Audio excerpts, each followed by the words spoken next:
Hello everyone. तो आज हम इस वीडियो में आपको बताएंगे बीए फर्स्ट ईयर एग्जामिनेशन 2025 का आपका जो आज का पेपर हुआ है, फाउंडेशन कोर्स का पेपर फर्स्ट, भाषा और संस्कृति और English language and Indian culture का आपका 100 नंबर का आपका पेपर हुआ है ये। और आपको पास होने के लिए 100 में से आपको 33 नंबर की आवश्यकता होगी, मतलब 17 नंबर दोनों में से लाना है ज़रूरी है। अगर लेकर आ गए तो आप पास हो। और आप मुझे कमेंट में ज़रूर आप बताना कि आप कितने नंबर आए हैं 100 में से। तो हम सबसे पहले देखेंगे पार्ट ए, इसके बाद में पार्ट बी भी आपको बता दूंगा। तो अगर आपका पेपर अभी तक नहीं हुआ है तो ज़रूर आप मुझे कमेंट में ज़रूर आप बता देना। और मैंने जो इंपॉर्टेंट क्वेश्चन भी डाले थे यूट्यूब पे, और आपको मैंने टेलीग्राम पे बताया हुआ था कि आप ये कर लो। टेलीग्राम पर एक पीडीएफ डाली थी, उसमें से पूरा पेपर ऐसा कैसा बैठा हुआ है। सबसे पहले आपको दे रखा है पार्ट ए, दे रखा है भाषा और संस्कृति, मतलब लैंग्वेज एंड कल्चर दे रखा है। तो आपका पहला क्वेश्चन इसमें दे रखा है, मित्रशरण गुप्त की कौन सी कविता पाठ्यक्रम में शामिल की गई हैं। तो पाठ्यक्रम में आपके मातृभूमि, आप सभी को पता है मातृभूमि शामिल की गई है। इसके बाद आपका दूसरा है मातृभूमि की करधरनी, मतलब कमर में पहनने का गहना क्या है। तो क्या बताया है मातृभूमि कविता में, तो इसका आंसर आपका डी है, समुद्र। इसके बाद आपका तीसरा क्वेश्चन आपको दे रखा है मित्रशरण गुप्त का जन्म स्थल कब हुआ था। तो इसका क्या आंसर आएगा, तो इसका आंसर आपका आएगा, इसका आंसर ए आएगा। और अब देखो इसमें क्या हुआ, जन्म। अब किसी मान लो किसी कौन सी एग्जाम में मृत्यु कब हुई, तो मृत्यु कब हुई थी, आप कभी देख लो, मृत्यु कब हुई थी, 1964 में हुई थी। कब हुई थी, 1964 में। इसके बाद आपका चौथा क्वेश्चन है मित्रशरण गुप्त की कविता मातृभूमि में किसके प्रति प्रेम प्रदर्शित किया गया है। तो इस आपका आंसर है सी आंसर, मातृभूमि के प्रति। इसके बाद आपका पांचवा क्वेश्चन आपको दे रखा है, कवि ने मातृभूमि को किसका स्थान दिया है। तो किसका स्थान दिया है, तो माँ का दिया है, क्योंकि मातृभूमि का है तो उसमें माँ ही आ रहा है। इसके बाद मातृभूमि के वस्त्र क्या हैं, नील आकाश, समुद्र, तारे। तो इसका आंसर होगा उपरोक्त सभी, डी आंसर आएगा। इसके बाद आपका सातवां क्वेश्चन आपको दे रखा है, महात्मा गांधी ने मित्रशरण गुप्त की कौन सी उपाधि दी गई है। तो महात्मा गांधी ने कौन सी उपाधि थी, राष्ट्र कवि की। और ये मैंने आपको प्रीवियस ईयर क्वेश्चन था एमपी बोर्ड का या कौन से भी, उसमें मैंने आपको बताया हुआ था किस सन में दी थी, ये भी बताया था। अगर किसने नहीं देखा है तो एक बार जरूर देख लो, उसमें से बहुत से क्वेश्चन ऐसे सेम टू सेम देखने को मिले। इसके बाद आपका आठवां दे रखा है, गुप्त जी की किस धर्म को मानते थे, कौन से धर्म को मानते थे। तो इसका आंसर क्या होगा आपका, तो इसका आंसर आपका होगा वैष्णव धर्म को मानते थे वो। ये तो मानते थे आप ब्राह्मण धर्म को, सबको मानते थे, पर आपको इसमें किस धर्म को मानने वाले थे, तो वो वैष्णव धर्म को। इसका आंसर बी आएगा, 8 का बी आएगा। इसके बाद आपका 9वां क्वेश्चन आपको दे रखा है, मित्रशरण गुप्त को कौन सी रचना हिंदुस्तान अकादमी पुरस्कार प्राप्त हुआ है। तो कौन सी रचना पर, तो ये साके थे, इसका ए आंसर है। अब ये कब प्रकाशित हुई थी, तो 1935 में। कब हुई थी, 1935 में प्रकाशित हुई थी। और इसके लिए आप मित्रशरण गुप्त को 500 रुपये मिले थे। कितने रुपए मिले थे, 500 रुपये मिले थे। हिंदुस्तानी अकादमी पुरस्कार में 500 रुपये मिले थे। इसके बाद आपका 10वां क्वेश्चन आपको दे रखा है, प्रेमचंद्र के मन में किन के प्रति सदैव सहानुभूति का भाव रहता है। तो इसका होगा सभी के प्रति, डी आंसर आएगा। इसके बाद आपका 11वां क्वेश्चन आपको दे रखा है, मुंशी प्रेमचंद्र की कहानी शतरंज के खिलाड़ी की रचना कब हुई थी। तो शतरंज के खिलाड़ी की रचना कब हुई थी, इसका आंसर आपका है 1924 में हुई थी। और किस पत्रिका में हुई थी, तो इसका आंसर आएगा माधुरी पत्रिका में। किसमें, माधुरी पत्रिका में प्रकाशित हुई थी, माधुरी पत्रिका में।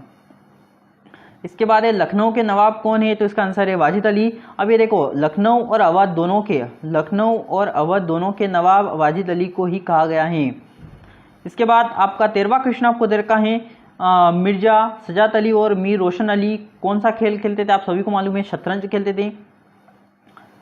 अब मान सरोवर के कितने खंड है, तो इसका आंसर आपका 8 है। और ये आपका जो पहले पेपर बताया हुआ था, अभी जो 25 का अभी हुआ है, मैंने आपको उसमें से बैठा हुआ है ऐसा कैसा है आपका। इसके बाद आपका 15वां क्वेश्चन आपको दे रखा है, उर्दू उपन्यासों में प्रेमचंद्र किस नाम से जाने जाते हैं। तो तो इसका है उपरोक्त में से कोई नहीं। अब किस उर्दू उपन्यास होते हैं उनमें प्रेमचंद्र को क्या, नवाब राय, क्या बोलते हैं, नवाब राय के नाम से जाने जाते हैं। इसके बाद आपका 16वां क्वेश्चन आपको दे रखा है, प्रेमचंद्र की किस कहानी पर सत्यजीत रे ने फिल्म का निर्माण किया था। तो इसका आंसर आपका क्या होगा, तो इसका होगा शतरंज के खिलाड़ी।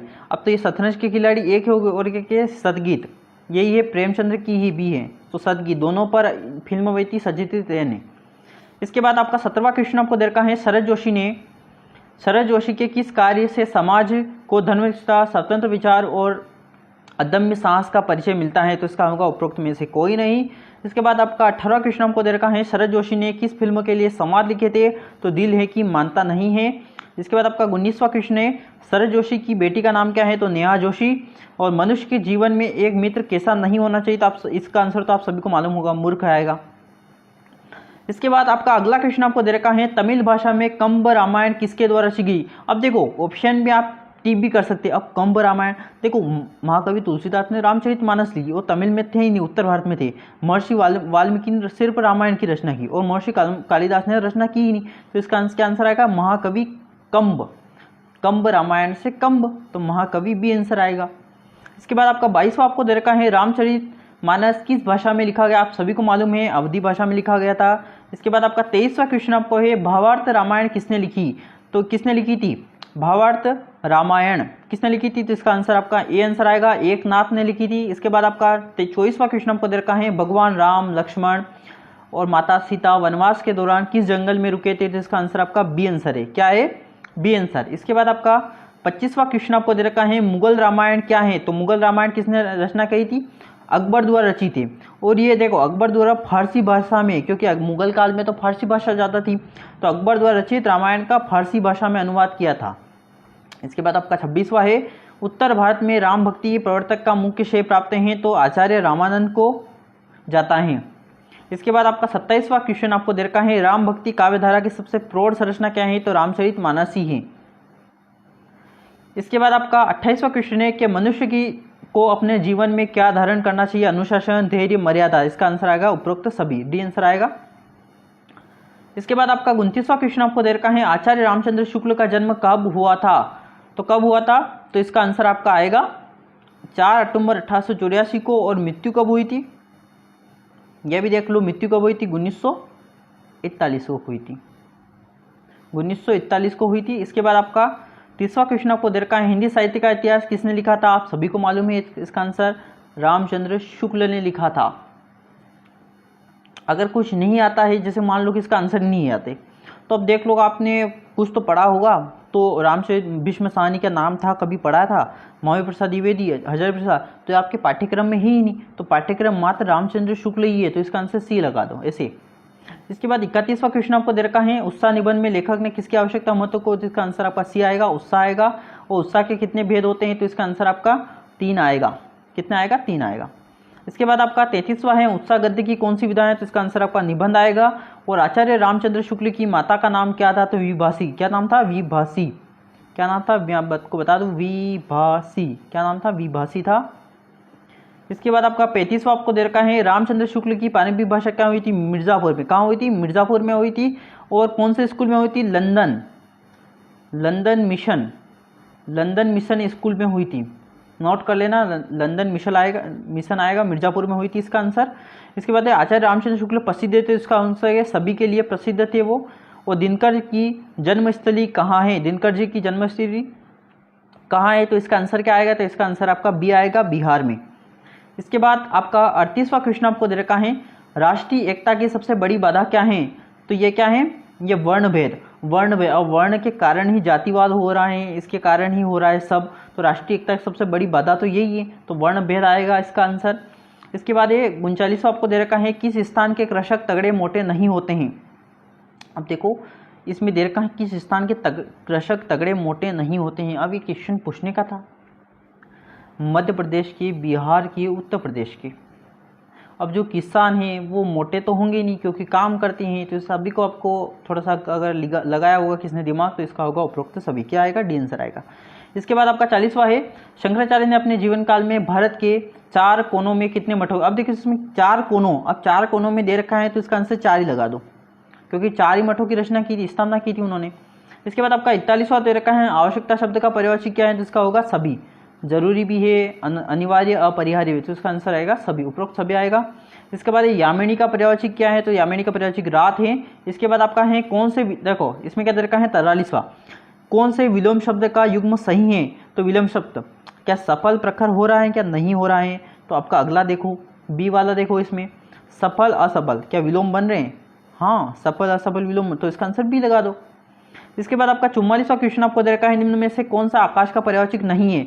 इसमें क्या पूछा था? नहीं है। किसने यूं नहीं कि है तो गगन लगा दो, नप लगा दो, कौन सा लगा दो, तो नहीं है पूछा है, तो इसका आंसर आपका डी आंसर आएगा, धरती। इसके बाद आपका 45वां क्वेश्चन आपको दे रखा है, विसर्ग के बाद स्वर या व्यंजन के आने से जिस नई ध्वनि का निर्माण होता है उसे क्या कहते हैं? तो विसर्ग संधि कहते हैं। और स्वर संधि के कितने बताते हैं? बहुत सौ ने गलत किया होगा इसको। स्वर संधि के 5 भेद होते हैं। कितने होते हैं? 5 भेद होते हैं। और संधि कितने प्रकार की होती हैं? संधि होती हैं वो 3 प्रकार की होती हैं, स्वर संधि, व्यंजन संधि और विसर्ग संधि। और स्वर संधि कितने प्रकार की होती हैं? 5 प्रकार की होती हैं। तो इसका आंसर आएगा 5। इसके बाद है महा प्लस उदय में कौन सी संधि है? महा प्लस उदय में कौन सी संधि है? तो इसका आंसर आपका ए आंसर आएगा, गुण स्वर संधि। इसके बाद है गिरीश में कौन सी संधि है? आपका 48वां क्वेश्चन आपको दे रखा है, गिरीश में कौन सी संधि है? तो दीर्घ संधि है। इसके बाद आपको 49वां दे रखा है, संधि शब्द का शब्द तो आपको सब पढ़ा हुआ है, मिलना या तोड़ना। इसके बाद आपका 50वां क्वेश्चन हमको दे रखा है, नरेंद्र का संधि विच्छेद क्या होगा? तो नर प्लस इंद्र होगा। 50 का ए आंसर आएगा। और कौन सी संधि है इसमें? गुण संधि है। कौन सी संधि है? गुण संधि है इसमें। और पार्ट बी अगर आपको चाहिए तो ज़रूर आप मुझे कमेंट में ज़रूर बता देना, मैं आपको इसके लिए वीडियो बना दूंगा। तो वीडियो अच्छा लगा ज़रूर आप लाइक कर देना। और अभी तक आपका पेपर नहीं हुआ है तो एक बार ज़रूर इनको मोस्ट इंपोर्टेंट पेपर समझ कर अच्छे ढंग से याद करें। और मैंने आपको टेलीग्राम ज़रूर ज्वाइन कर लेना, वहाँ आपको मैं बता रहा हूँ कहाँ से क्वेश्चन आने वाले हैं। सेम टू सेम जो मैंने बताया था उसमें से ही पेपर आए हैं, तो ज़रूर एक बार ज्वाइन जरूर कर लेना, आपको फायदा ही होगा। तो वीडियो को लाइक कर देना, चैनल को जरूर आप सब्सक्राइब कर देना, टेलीग्राम ग्रुप को जरूर आप ज्वाइन कर लेना। धन्यवाद।